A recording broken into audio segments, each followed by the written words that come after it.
친구야, 결혼 축하해. 그 한마디가 제 결혼식장에 울려 퍼졌을 때 저는 그 자리에 주저앉고 말았습니다. 그날은 제 인생에서 가장 행복해야 할 날이었습니다. 하지만 그 순간만큼은 행복보다 눈물이 먼저 터져 나왔습니다. 왜냐고요? 그 말을 건넨 사람이 누구였는지, 그 사람이 어떻게 그 자리까지 왔는지 저는 너무나 잘 알고 있었기 때문입니다. 잠깐 시간을 조금 되돌려 보겠습니다. 제 결혼식이 거의 끝나갈 무렵 하객들은 하나둘 떠나고 예식장은 썰렁해지고 있었습니다. 사진사 아저씨도 짐을 정리하고 꽃장식 팀은 시들기 시작한 꽃들을 치우고 있었지요. 식장이란 곳이 그렇습니다. 축가와 박수 소리가 멈추고 나면 금세 허전한 공기가 내려앉습니다. 그때였습니다. 바깥에서 갑자기 사람들이 웅성거리기 시작합니다. 저게 뭐야? 차가 급하게 섰는데 엔진 소리가 거칠게 울리더니 낡은 용달차 한 대가 예식장 앞에 급브레이크를 밟으며 멈춥니다. 끽. 하객들이 고개를 돌립니다. 저도 모르게 유리문 쪽을 바라봅니다. 운전석 문이 벌컥 열리고 한 남자가 뛰어내립니다. 결혼식 복장이 아닙니다. 지금까지 장사하다 온 듯 앞치마를 걸친 채 예식장을 향해 달려옵니다. 손은 갈라져 굳은 살이 박혀 있고 추운 날씨인데도 이마에는 땀이 번들거리고 있습니다. 그 순간 저는 알았습니다. 대안이다. 용달차 안에는 기력이 없어 보이는 아내와 심장병을 앓고 있는 어린 딸이 품에 안겨 있습니다. 아이의 입술은 조금 푸르스름하고 작은 손은 아버지 목을 꼭 붙잡고 있습니다. 대안은 예식장 문을 밀고 들어와 숨을 고르기도 전에 저에게 다가옵니다. 그리고 주머니에서 구겨진 봉투 하나를 꺼냅니다. 친구야, 결혼 축하한다. 봉투는 땀과 먼지 때문에 군데군데 구겨져 있고 한쪽 모서리는 조금 찢어져 있습니다. 볼펜으로 꾹 눌러 쓴 글씨. 저는 떨리는 손으로 봉투를 엽니다. 10,000원짜리 3장, 5,000원짜리 1장, 1,000원짜리 2장, 그리고 100원짜리 동전 2개, 총 37,200원. 그 숫자가 눈에 들어오는 순간 저는 더 이상 버틸 수가 없었습니다. 무릎이 꺾였습니다. 그대로 주저앉아 소리내어 울었습니다. 주변 하객들은 어리둥절합니다. 왜 신랑이 우는 거야? 축의금을 보고 우네? 아무도 몰랐습니다. 그 37,200원이 단순한 돈이 아니라는 것을, 그 안에 한 남자의 진심 어린 마음이 들어있다는 것을요. 그들에게 어떤 사연과 아픔이 있는지를 모릅니다. 37,200원 축의금의 진짜 의미와 그들의 우정이 어디서부터 시작되었는지를요. 이제 그 37,200원이 어떻게 만들어졌는지 처음부터 천천히 들려드립니다. 제 이름은 민국이고 친구 이름은 대안입니다. 대한민국이라는 이름으로 학교에서 늘 대한민국이라고 불립니다. 선생님들도 출석을 부르다가 가끔 웃으면서 말씀하시곤 합니다. 대한, 네, 민국, 네, 그래, 여기 대한민국 있네. 교실 뒤편에서는 아이들이 작은 목소리로 장난치듯 따라도 합니다. 대한민국, 우리는 그 시절이 그랬던 것처럼 가난했습니다. 가방은 해져 있었고 체육 시간에 신는 운동화 역시도 다 닳았습니다. 도시락 반찬이라고 해봐야 계란 프라이 하나, 김치 몇 조각이 전부였습니다. 하지만 그 시절에는 서로의 가난이 부끄럽지 않았습니다. 모두가 똑같이 어려워서 함께 있어도 비교하지 않았습니다. 우리는 학교 운동장과 들과 산에서 마음껏 뛰어놀았습니다. 어느 겨울 방학 눈이 쌓이던 날, 학교 운동장 옆 비탈길에 눈이 쌓였습니다. 동네 친구들과 대한이와 나는 비닐푸대 깔고 눈썰매를 탔비나. 야호! 야, 재미있다. 진짜 재미있다. 우리는 그렇게 해가 질 때까지 눈썰매를 탔습니다. 야, 한 번 더 타자. 야, 이번에는 내가 더 멀리 간다. 그런데 대한이 비닐이 옆으로 돌아가 버리고 대한의 몸은 그대로 옆으로 굴러 떨어졌습니다. 그 순간 대한이는 철제난간 모서리에 다리를 세게 찍힙니다. 아! 짧은 비명 한마디, 그리고 이어진 침묵. 아이들은 우르르 몰려들었고 저도 정신없이 대한에게 달려갔습니다. 대한은 얼굴이 하얗게 질려 있었고 입술을 꽉 깨물고 있습니다. 눈가에는 눈물과 눈이 함께 엉겨 있습니다. 야, 대한아, 괜찮아? 일어나 봐. 대한은 일어나려고 하다가 그 자리에서 다시 쓰러지고 맙니다. 양말 사이로 피가 배어나오고 있습니다. 그날 대한은 병원으로 실려갔습니다. 운동장에 남겨진 것은 찢어진 비닐 조각과 붉게 물든 눈덩어리뿐. 며칠 뒤 저는 과자 한 봉지를 사들고 병원으로 갔습니다. 병원 특유의 소독약 냄새가 코를 찌릅니다. 하얀 복도를 지나 병실 문을 조심스럽게 엽니다. 대한은 침대에 누워 있습니다. 다리에는 두꺼운 깁스가 감겨 있었고 침대 난간에는 병원에서 빌려준 목발이 기대어 있습니다. 저를 보자 대한은 어색하게 웃습니다. 야, 왔냐? 목소리는 평소처럼 장난기 섞인 톤이었지만 눈은 금방이라도 울 것처럼 붉어져 있습니다. 저는 가방에서 구겨진 과자 봉지를 꺼냅니다. 야, 이거 올 때 사왔다. 병원 밥 맛없지? 대한은 과자 봉지를 보다가 갑자기 고개를 돌려버립니다. 야, 왜 그래? 잠시 침묵이 흘립니다. 창문 밖에서는 겨울바람이 낡은 창틀을 두드리고 있습니다. 대한이 조용히 입을 엽니다. 민구가, 응? 나 때문에 너까지 힘들게 해서 미안하다. 그 말은 누가 가르쳐줘서 하는 말이 아니었습니다. 11살짜리 아이 입에서 나오기에는 너무 어른스러운 말이었습니다. 내가 그날 거기서 미끄럼 타자고 안 했으면 너도 안 다쳤을 거고 넌 지금 밖에서 축구하고 있었을 텐데. 그 말을 듣는 순간 제 가슴 한쪽이 쿡 하고 찔리는 것 같습니다. 사실 저도 겁이 났습니다.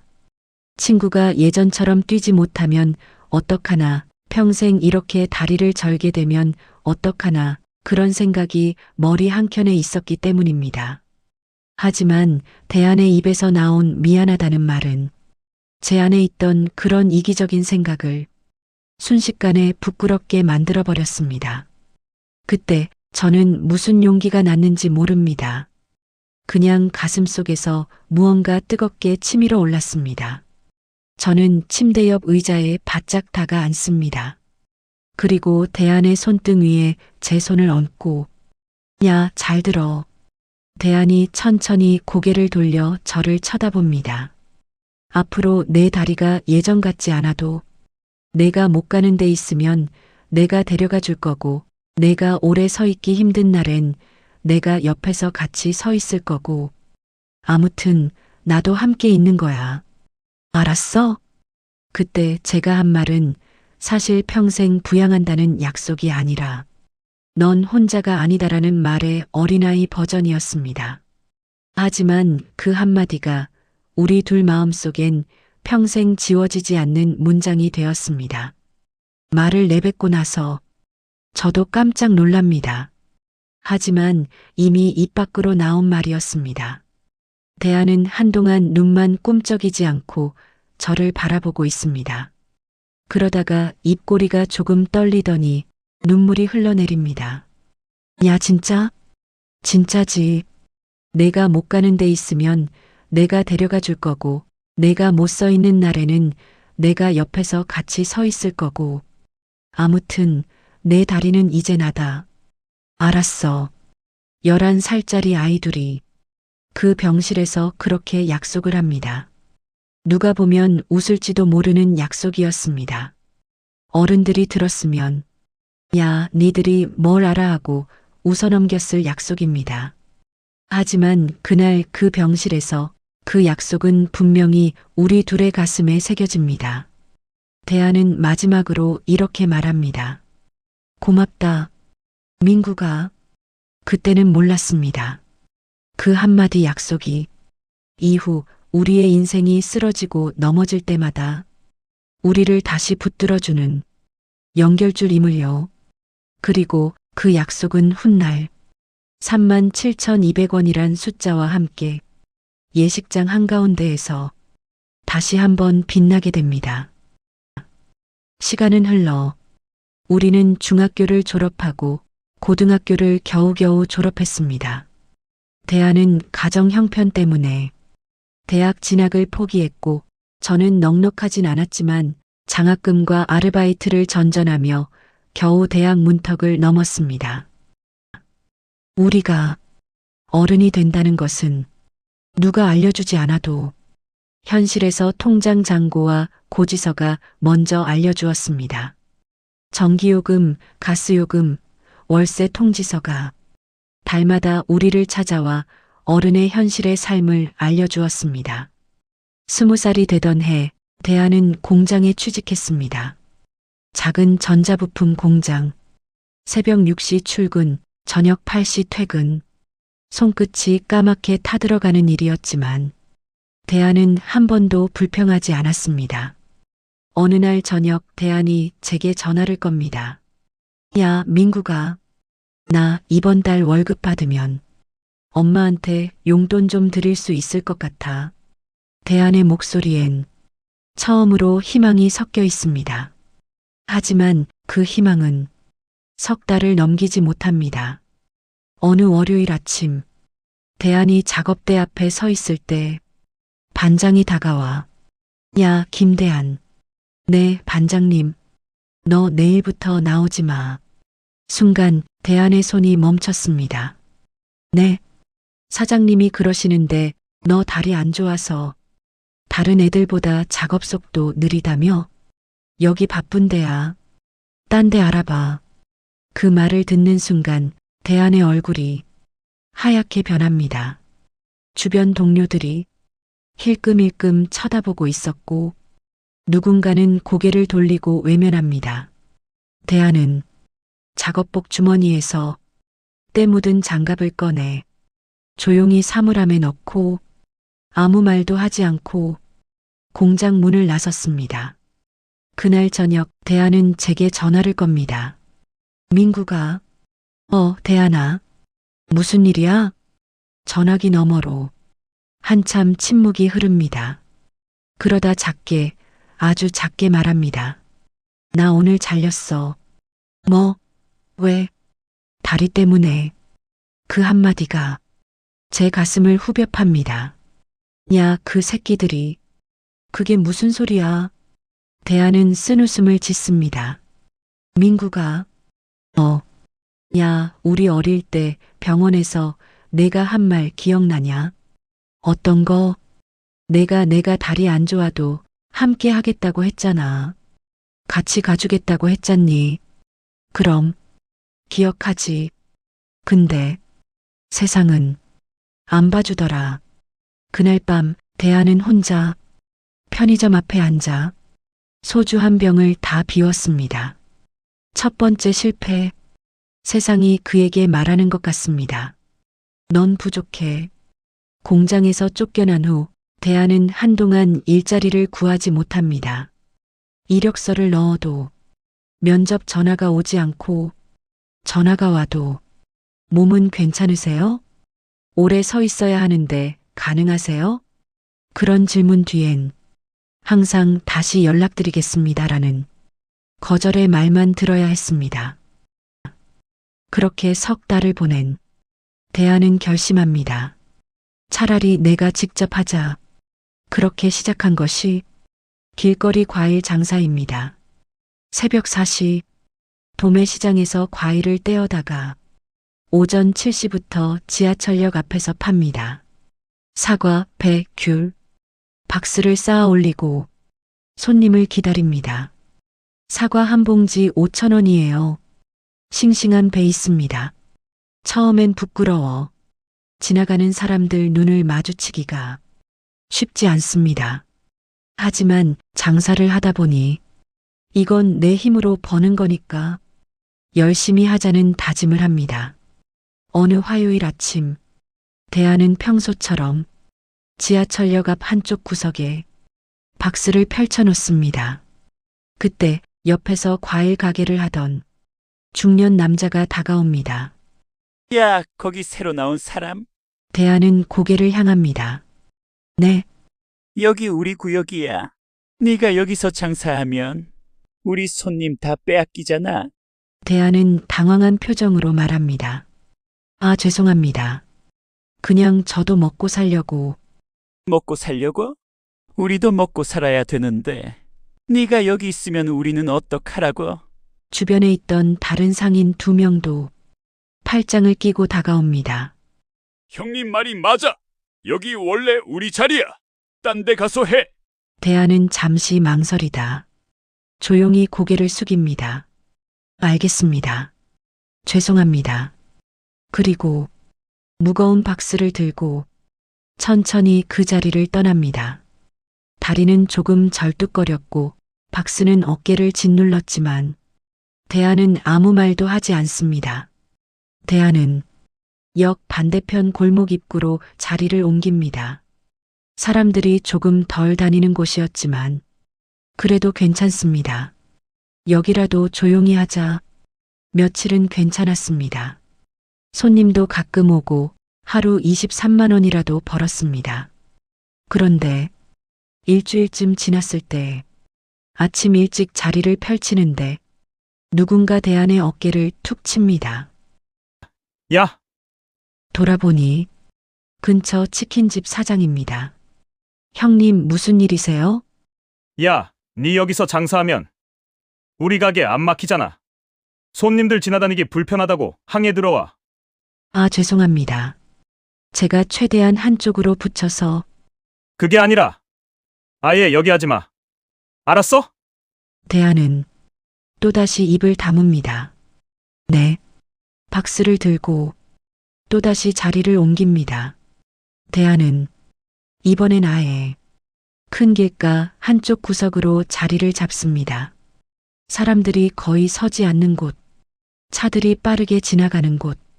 하지만 더 이상 갈 곳이 없었습니다. 어느 목요일 오후 비가 부슬부슬 내리기 시작합니다. 대안은 비닐 하나로 과일을 덮고 그 옆에 쪼그려 앉아 있습니다. 지나가는 사람들은 우산을 쓰고 빠르게 지나갔고 아무도 대안을 돌아보지 않습니다. 1시간, 2시간, 비는 점점 세졌고 대안의 옷은 어깨부터 젖어 들어갑니다. 그래도 대안은 자리를 지킵니다. 조금만 더, 조금만 더. 그때 한 아주머니가 지나가다 잠시 멈춰 섰습니다. 사장님, 비 오는데 괜찮으세요? 네, 괜찮습니다.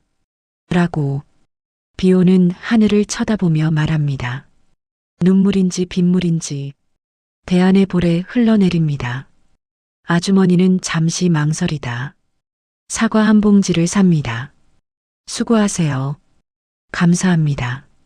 그날 대안이 번 돈은 딱 5,000원이었습니다.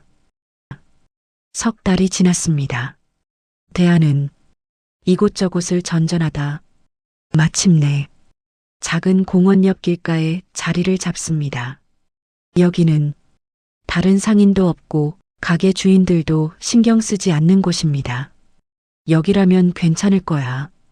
대안은 조금씩 웃음을 되찾았고 단골 손님도 생기기 시작했습니다. 출근길 아저씨 한 분은 매주 수요일마다 사과를 사갔고 퇴근길 아주머니는 가끔 귤 한 봉지를 사며 사장님 오늘도 수고하세요 하고 인사합니다. 대안은 그런 인사 한마디가 하루를 버티게 만들어 주었습니다. 나도 이제 자리를 잡은 건가. 그렇게 한 달이 지났습니다.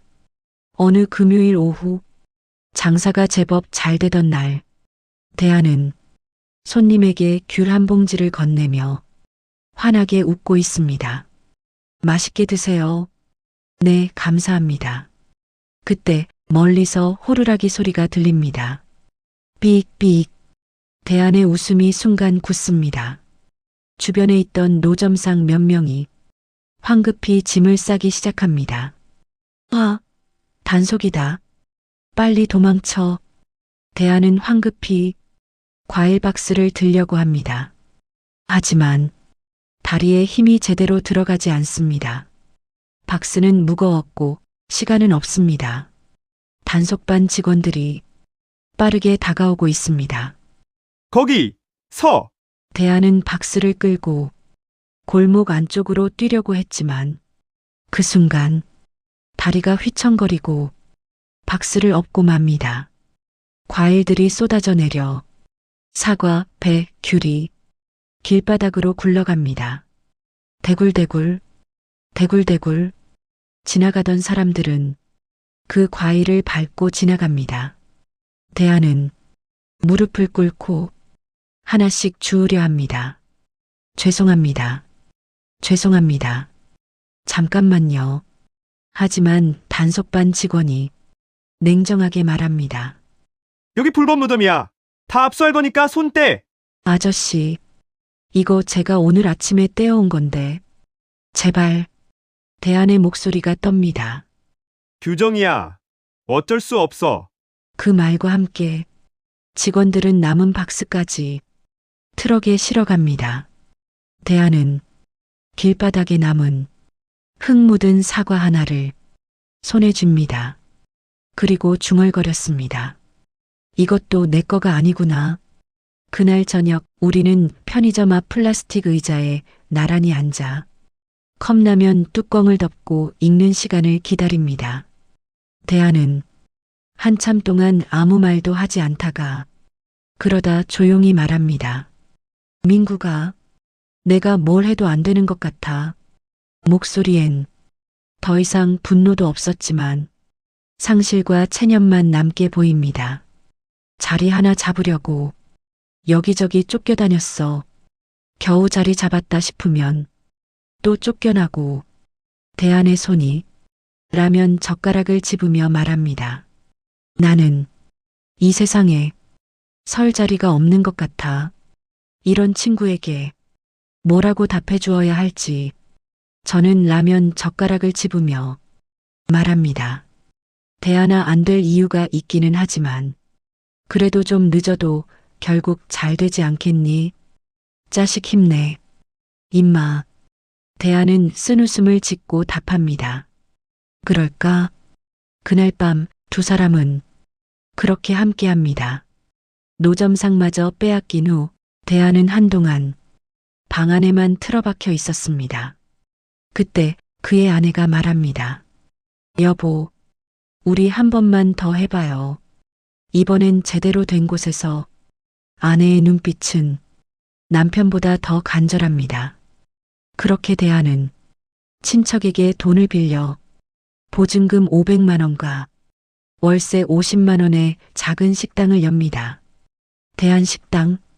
간판은 손으로 직접 쓰고 테이블은 중고로 샀고 냉장고는 무료 나눔으로 얻습니다. 낡았지만 처음으로 친구의 가게가 생깁니다. 대하는 그날 밤 가게 한가운데 서서 천천히 주변을 둘러보고 말합니다. 여보, 이제 진짜 시작이다. 아내도 남편 손을 꼭 잡으며 고개를 끄덕입니다. 응, 여보, 우리 이번엔 잘 될 거야. 식당은 그렇게 그럭저럭 잘 됩니다. 대한의 성격대로 음식을 푸짐하게 줍니다. 어떤 손님은 사장님은 뭐 남는 게 있으세요? 반찬이 너무 많던데. 대하는 이런 손님에게 쑥스러운 표정으로 이렇게 말합니다. 손님들이 만족해서 드시고 가는 표정을 보면 제가 더 좋아서요. 그 말을 하던 대안의 얼굴은 참 따뜻합니다. 그럼에도 손님은 오래가지 않았습니다. 바로 골목 입구에 새로 생긴 음식점 두 곳이 대안의 식당과 같은 메뉴를 팔았고, 게다가 월세 보증금을 위해 친척에게 빌린 돈의 이자를 갚아야만 했습니다. 대안은 그때부터 새벽 5시에 문을 열고 밤 11시에 닫을 정도로 일을 합니다. 그런 날들이 어느새 한 달을 넘깁니다. 어느 여름 오후 비가 내릴 듯 말 듯한 흐린 날, 식당 안에는 김치찌개 냄새와 낡은 에어컨의 바람소리만 가득합니다. 테이블 4개는 하나도 차지 않은 채 텅 비었습니다. 대안은 젓가락통을 정리하고 다시 정리하고 또 다시 정리합니다.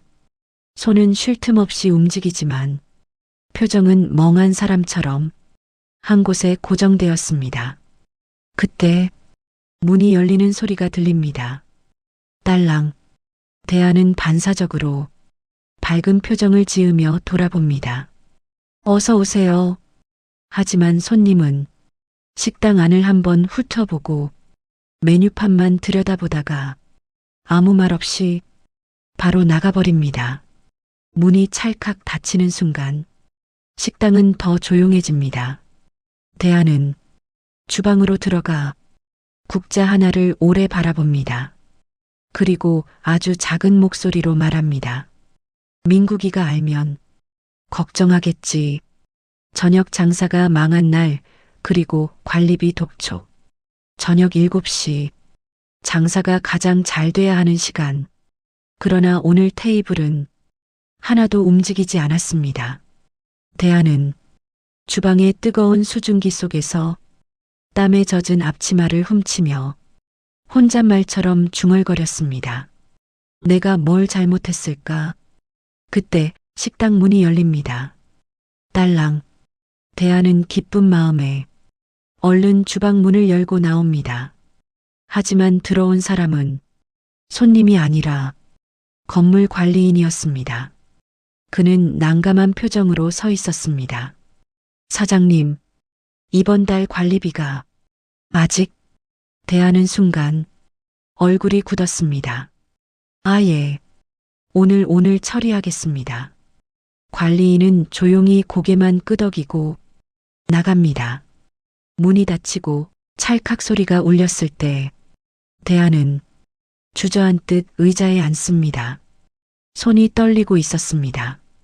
민구가, 나 진짜 되는 게 하나도 없다. 그 말은 그저 힘든 사람의 푸념이 아니라 가족을 책임져야 하는 한 남자의 절망이었습니다. 장사가 끝난 밤 11시, 식당 안은 하루 종일 끓인 국물 냄새가 천장에까지 스며든 듯 진하게 남아 있습니다. 대안은 홀바닥을 닦고 있습니다. 닦아도 그냥 손이 움직여야만 마음이 가라앉을 것 같습니다. 그런데 바닥을 닦던 손이 갑자기 멈춥니다. 걸레 위로 무언가 작은 소리가 떨어졌습니다. 툭. 눈물. 대안의 얼굴에서 눈물이 떨어집니다. 그는 바닥 닦던 손을 멈추고 그 자세 그대로 고개를 숙입니다. 어깨가 크게 흔들립니다. 소리 없이 웁니다. 그날 대안의 식당은 하루 매출이 0원, 3번째 실패, 세상이 그에게 말하는 듯합니다. 넌 아무것도 할 수 없어. 바로 그때 아내에게 전화가 옵니다. 대안의 아내가 떨리는 목소리로 말합니다. 여보, 둘째 병원에서 빨리 오라고 했어. 대안은 그 말을 들은 순간 거의 숨이 막힙니다. 그는 가게 문을 제대로 잠그지도 못한 채 달리기 시작합니다. 병원 응급실 앞 희미한 소독약 냄새와 기계음이 뒤섞인 복도에서 대안은 의사에게 말을 듣습니다. 선천성 심장질환입니다. 수술이 빨리 필요합니다. 수술비는 5천만 원 이상. 그 순간 대안의 무릎이 힘없이 꺾여 내려앉습니다. 옆에서 그 말을 듣던 대안의 아내는 눈물조차 나오지 않는 듯 허공만 바라보고 있습니다. 얼굴은 핏기가 사라져 종이처럼 하얗게 질려 있습니다. 대안이 아내를 부축하듯 말합니다. 여보, 괜찮아. 괜찮아. 우리가 어떻게든 해볼게. 하지만 대안 본인도 그 말이 얼마나 비현실적인지 잘 알고 있습니다. 가계부 맨 끝장에는 빨간 펜으로 미납이 줄줄이 적혀 있었고 겨우 연명하던 가게는 언제 문을 닫아도 이상하지 않은 상태입니다. 아이는 수술을 기다리며 병원 침대에 누워 있습니다. 가슴에는 센서가 붙어 있었고 몸은 너무도 가벼워 보입니다. 숨소리는 작게 들리는 등불처럼 힘겹게 이어지고 있습니다. 대안은 그 작은 가슴 위에 두 손을 올려놓습니다. 딸아, 아빠가 미안하다. 정말 미안하다. 그 순간 아이는 조용히 아버지 손가락을 잡아 끌어당깁니다. 작고 따뜻한 그 손. 대안은 더는 참지 못하고 고개를 푹 숙입니다. 어깨가 흔들릴 만큼 흐느낍니다. 아이의 수술비를 마련하기 위해 대안은 가게 문을 닫고 잠깐씩 막노동 현장을 돌기 시작합니다. 그러나 하루 벌어 하루 먹는 수준. 어느 날 저녁 대안의 아내가 집에서 갑자기 쓰러집니다. 극심한 빈혈로 하루 종일 아이 곁에 서 있다가 밥도 제대로 먹지 못한 채 버티다. 결국 몸이 감당하지 못한 것이었죠. 병실 침대에서 대안의 아내는 힘없이 말합니다. 여보, 나 조금만 쉬면 괜찮아질 거야. 근데 우리 어떡하죠? 대안은 그 말을 끝까지 듣지 못합니다. 손으로 아내의 이마를 쓸어주면서 조용히 말합니다. 여보, 미안해. 내가 잘못해서 미안해. 그 말에 아내의 눈가에 눈물이 고입니다. 여보, 당신 잘못 아니야. 당신이 얼마나 애쓰는지 내가 알아. 그러나 그 순간 대안은 더 깊은 절망 속으로 빠져드는 것 같습니다. 둘째 아이의 수술비, 아내의 병세, 가게의 적자, 그리고 삶의 모든 기울어진 무게. 숨조차 쉽지 않아 보입니다. 병원 복도 창문 밖에는 겨울비가 조용히 내리고 있습니다. 창문에 떨어지는 빗방울이 아주 천천히 아래로 흘러내립니다. 그 빗방울처럼 대안의 마음도 어디 하나 붙잡을 데 없이 조용히 무너져 내리고 있습니다. 바로 그 시기에 제가 결혼을 하게 되었습니다. 대안에게 청첩장을 건넸을 때 그는 한참 동안 말이 없었습니다. 민구가 내 결혼식 날에 가게 봐야 해서 아마 못 갈 것 같다. 겉으로는 그럴듯한 이유처럼 들렸습니다. 하지만 저는 그 말 뒤에 숨겨진 진짜 이유를 알았습니다. 결혼식에 마땅히 입을 양복도 없고 병약한 아내와 아이를 두고 올 수도 없을 뿐더러 그날 하루를 비우면 아픈 아이의 약값을 감당할 수가 없었기 때문이지요. 민국은 대안이가 말하지 않아도 어떤 상황인지 짐작했습니다. 이런 대안이에게 민국이가 어깨를 툭 치며 말합니다. 야, 괜찮아. 무리하지 마. 내 마음만 받을게. 대안은 고개를 끄덕였지만 눈빛은 복잡해 보입니다. 그날 밤 대안은 집으로 돌아가 청첩장을 오래 바라봅니다. 청첩장 뒷면에는 연필로 작게 적어둔 글씨가 있습니다. 야, 대안아. 오면 좋고 못 오면 어때? 넌 내 친구잖아. 그 글씨를 보는 순간 대안의 눈가가 뜨거워집니다. 여보. 대안이 아내를 부릅니다. 응? 나 이 친구 결혼식에 꼭 가고 싶어. 아내는 잠시 남편을 바라보다 조용히 묻습니다. 여보, 근데 우리 지금 알아. 돈도 없고 애도 아프고 우리가 이럴 상황이 아니라는 거 다 알아. 대안의 목소리가 떨립니다. 근데 이 친구한테만큼은 내 힘으로 번 돈을 축하한다고 해주고 싶어. 아내는 한참을 남편을 바라보다 천천히 고개를 끄덕입니다. 그래요. 당신이 그렇게 생각한다면 우리 그렇게 해봐요. 결혼 당일 비가 축축하게 내리고 골목 끝 편의점 불빛만 희미하게 켜져 있습니다. 대안은 아픈 몸을 끌고 목이 쉬도록 외칩니다. 사과 한 알 1,000원이요. 오늘 마지막으로 판매합니다. 비바람이 간판을 흔들고 길바닥엔 물웅덩이가 생깁니다. 그 물 위에는 대안의 신발에서 떨어지는 흙과 빗물이 섞여 있습니다. 1시간, 2시간, 비를 맞으며 서 있던 대안의 점퍼는 어깨부터 허리까지 젖어 있습니다. 한 아주머니가 우산을 쓴 채 지나가다 대안에게 말합니다. 사장님, 어디 아파 보여요? 이거 다 가져갈게요. 대안은 허리를 깊게 숙여 인사합니다. 감사합니다. 정말 감사합니다. 그렇게 대안이 번 돈 딱 37,200원. 그러다 조용히 봉투 하나를 꺼내 그 안에 넣습니다. 10,000원짜리 3장, 5,000원짜리 1장, 1,000원짜리 2장, 100원짜리 동전 2개. 정확히 37,200원. 대안은 편치 않는 아내와 애들 둘을 용달차에 태우고 결혼식장으로 향합니다. 결혼식 당일 식장은 축가와 카메라 플래시로 가득했고 하객들은 환하게 웃으며 축하 인사를 건넵니다. 하지만 대안은 그 자리에 없습니다. 결혼식이 끝나고 정리하는 그때에 문득 식장 바깥이 소란스럽습니다. 하객 몇 명이 뒤돌아보며 말합니다. 저게 무슨 소리야? 차가 방금 급하게 섰는데? 낡은 용달차 한 대가 예식장 앞에 급하게 멈춰섭니다.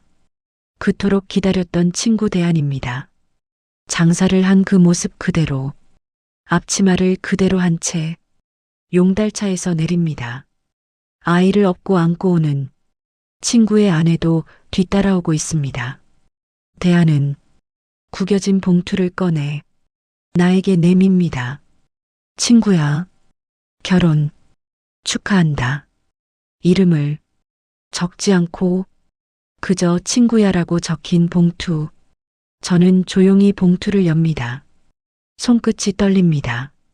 37,200원. 그 숫자를 보는 순간 제 다리는 힘을 잃고 그 자리에 주저앉고 흐느끼고 맙니다.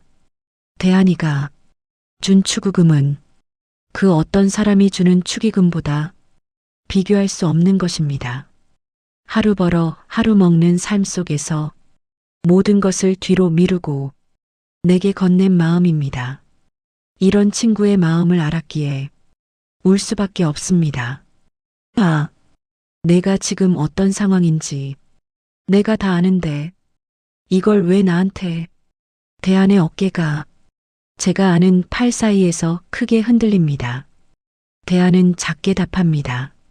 아, 넌 내 친구잖아. 신혼여행에서 돌아온 다음 날 저는 대안의 37,200원이 담긴 봉투를 다시 한번 꺼내서 보았습니다. 땀에서 다른 종이, 비에 젖어 말린 자국, 삐뚤빼뚤 적힌 글씨, 그리고 그 속에 담긴 마음. 잠을 이루기가 어려웠습니다. 그날 밤 우연히 TV를 틀었다가 한 프로그램이 눈에 들어옵니다. 사람 사는 이야기. 당신의 사연을 들려주세요. 저는 아무 생각도 하지 못한 채 키보드 위에 손을 올렸습니다.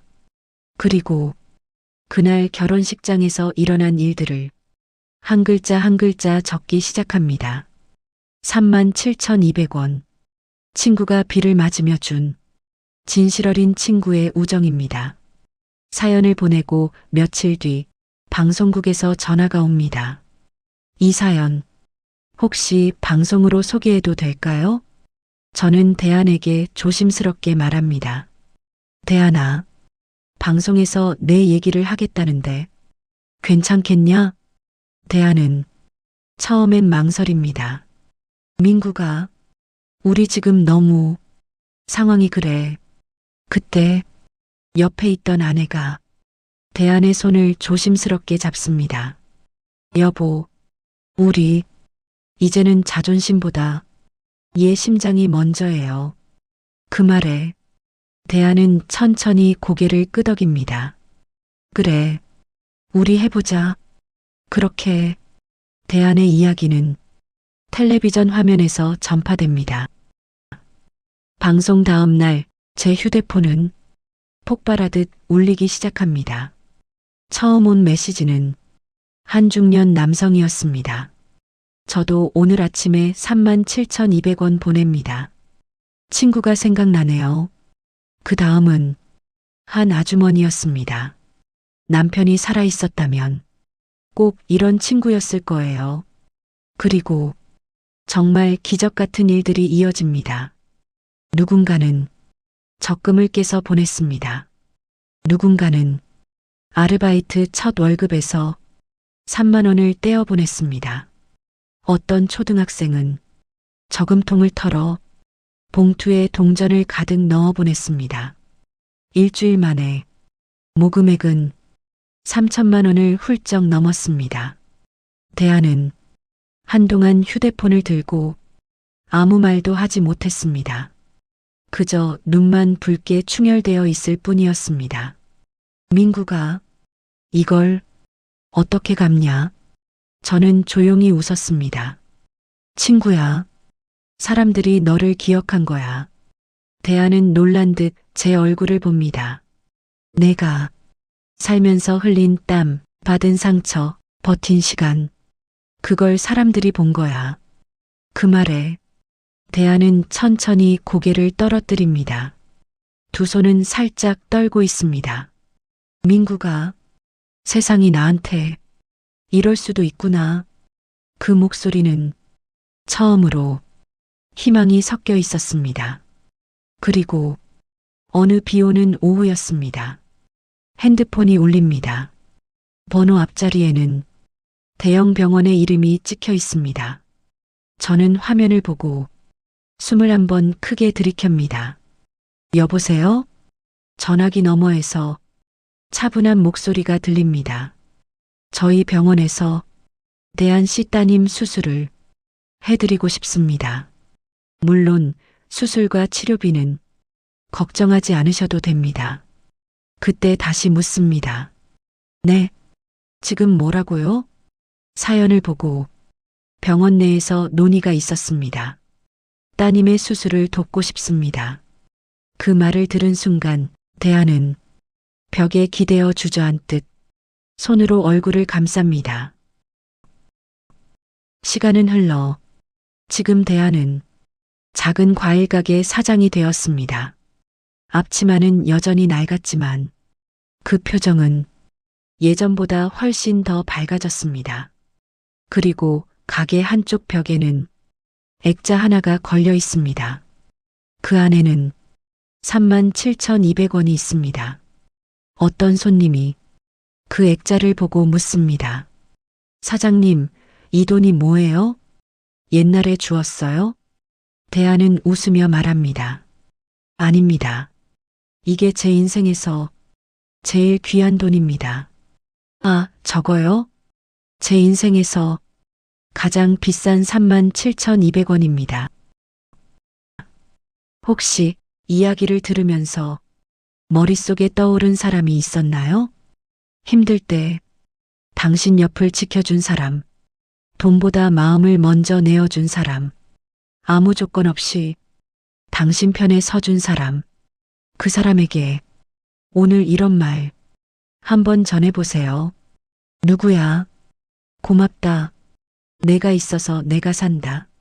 너로 인해서 내가 있다. 인생은 큰 돈으로 버티는 게 아닙니다.